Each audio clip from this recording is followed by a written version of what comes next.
दोस्तों, मुझे पता है आप सब लॉकडाउन में बोर हो रहे हैं, तो मैं आपकी बोरियत दूर करने के लिए लाया हूँ hello app, India's leading social media platform. Hello app पे आपको मिलेंगे trending news, funny, educational, cooking, dance और भी बहुत सारे वीडियोस। इसके अलावा latest updates of your favourite celebrities. तो देर किस बात की है, अभी डाउनलोड करो हेलो ऐप और करें अपनी बोरियत का खात्मा। रूप बदलने वाली बहू लता अपने पूरे परिवार के साथ कांची नगर में रहती थी। एक दिन लता की बहू संध्या अपनी सास के साथ मंदिर जा रही होती है। जल्दी चल बहू, एक तो तू इतनी देर लगाती है तैयार होने में कि हम हमेशा मंदिर आने में लेट हो जाते हैं। लेट कहाँ मम्मी जी, मैं तो जल्दी ही आ गई थी तैयार होकर। बस बस अब बहस मत कर ज्यादा, चल जल्दी कहीं आरती ना शुरू हो जाए। लता और संध्या मंदिर से वापस लौट रहे होते हैं। तभी संध्या की नज़र एक बूढ़े साधु पर पड़ती है। मम्मी जी आप चलिए, मैं अभी आती हूँ। ठीक है बहू, पर जल्दी आ जाना। संध्या उस साधु के पास जाती है और उन्हें पानी पिलाती है। बाबा, ये कुछ फल हैं, ये भी खा लीजिए आप। बम बम बम बम बम बम बम बम बम बम बम बम बम बम बम बम। जीती रहो, सदा सुखी रहो। ये माला लो बेटी, इसे पहनकर तुम चाहो तब अपना रूप बदल सकती हो। बम बम बम बम बम बम बम बम। संध्या वो माला ले लेती है और मन में सोचती है, माला से क्या रूप बदला जा सकता है? हाँ बेटी, ये कोई ऐसी वैसी माला नहीं है, जादुई माला है। तुमने एक साधु को जलपान कराया है। अरे बाबा, आपको कैसे पता चला कि मैं ये सोच रही थी? बेटी, हम साधु तो सब जान लेते हैं, लेकिन एक बात का ध्यान रहे कि जिस दिन तुमने इस माला का गलत इस्तेमाल किया, तुम्हें इसकी सजा मिलेगी। जी नहीं बाबा, मैं कभी ऐसा नहीं करूंगी। साधु मुस्कुराकर फल खाने लगते हैं और संध्या घर आ जाती है। बहू, कहाँ रह गई थी? घर के कामकाज की तो तुम्हें कुछ पड़ी ही नहीं होती है, बस बाहर गई तो आने का ठिकाना ही नहीं। मम्मी जी वो मैं। हाँ हाँ, फिर कोई बहाना बनाओगी, मुझे पता है। अब छोड़ो ये सब और जाकर शाम के खाने की तैयारी करो। ये कहकर लता अपने कमरे में चली जाती है। मम्मी जी भी ना सारा काम मुझे करने को दे देती हैं, खुद तो कभी कुछ करती ही नहीं। तभी संध्या को साधु बाबा की दी हुई माला की बात याद आती है।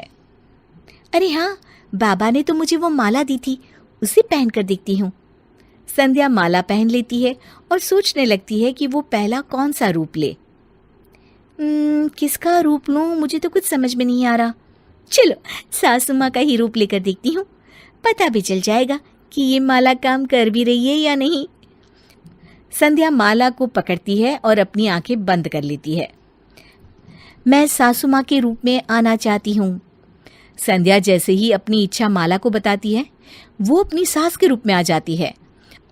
अपने आप को सास के रूप में देखकर वो चौंक जाती है। अरे, ये माला तो सच में काम कर रही है, मुझे तो विश्वास ही नहीं हो रहा है। तभी उसकी ननद रूपाली रसोई में आती है और संध्या को अपनी माँ समझ लेती है। अरे माँ, क्या ढूंढ रही है आप, कुछ चाहिए क्या? संध्या मन में सोचती है, उफ़ो, ये रूपाली भी ना हमेशा गलत टाइम पर ही आती है। क्या हुआ माँ, चुप क्यों है? भाभी कहाँ है?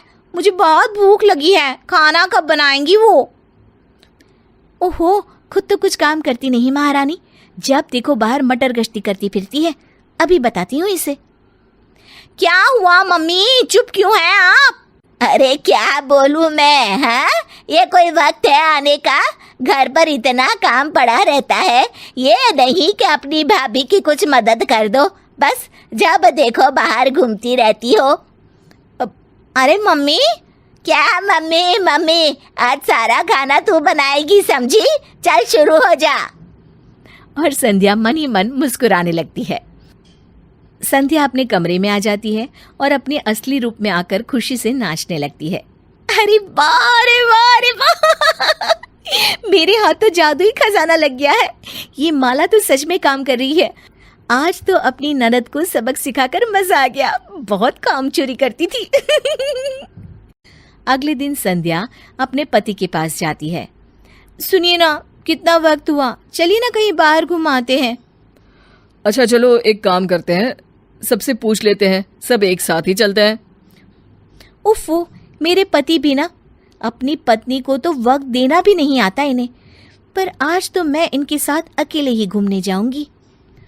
रुको संध्या, मैं रूपाली और माँ से भी पूछ कर आता हूँ। संध्या सूरज से पहले कमरे से बाहर आ जाती है और अपनी ननद का रूप धारण कर लेती है।